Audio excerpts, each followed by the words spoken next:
Hello everyone. I'm going to talk about something that we've more or less ignored up until now or trusted to luck, and that is layering. When sprites occupy the same position on the screen, there's always one in front of the other. And when you're positioning them manually, the last one you move is always the one that ends up on top, as you can see here. But how does this affect the programs, the scripts that we write? So I set up this little demonstration to investigate that. I have three balls here, a baseball, a beach ball, and a basketball. And each of them have two scripts that do the same thing. When we click on the green flag, this go to front command is executed, and also when we click on that sprite. And I forgot to mention, but we'll say now, that there are two commands that control what goes in front of what. They are both in the looks section, and that is go to front and go back one layer. So each of these balls right now has a script that sends it to the front either when I click on it or when I click on the green flag. And the only difference is when I click on the green flag, they all get that command at the same time, or you would think that they do. The banana I have set up in a little more complicated fashion, and the banana there is there just to show what's in front of what. So when I press the left arrow, I move it to the left, and when I press the right arrow, I move it to the right. So let me show you. Right arrow, left arrow. First, I'll click on the green flag to send all the balls to the front. And now I'll double click on this command for the banana to send it to the front. And what happens if I move the banana? It's in front of all three balls.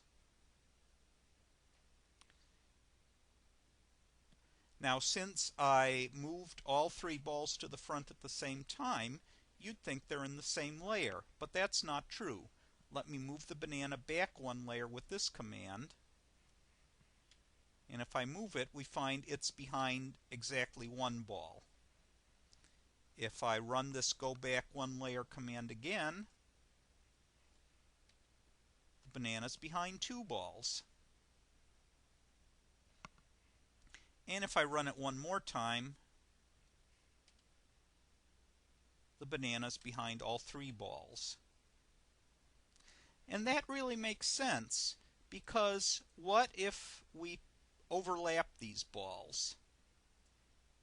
If I send them all to the front at the same time, they can't all be in the front at the same time. So watch what happens when I click this. And now I'll click it again. It's random which ball ends up in front. The big lesson is every sprite has its own layer. So if there are four sprites, there are four layers, regardless of whether they're overlapping or not. So when I bring the banana to the front, there are four layers, and it's layer number one, and it's in front of all the others. If I send the banana back one layer, it's behind one and only one sprite, regardless of whether the other sprites are overlapping. So, if we want to set up... Oh, one thing I didn't mention, and you may have noticed this, anytime I move a sprite manually, it comes to the front.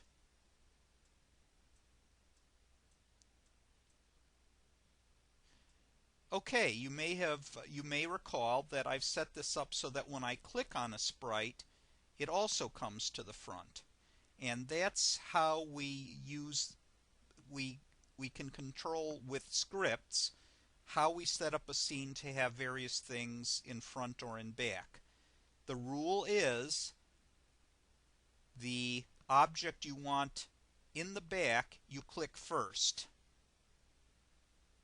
The object you want next to the back, you click next. and then again, and the object you want in front you send to the front last. So you do it in reverse order. The back object you send to the front first. Really, you don't have to do that at all, but you can do that.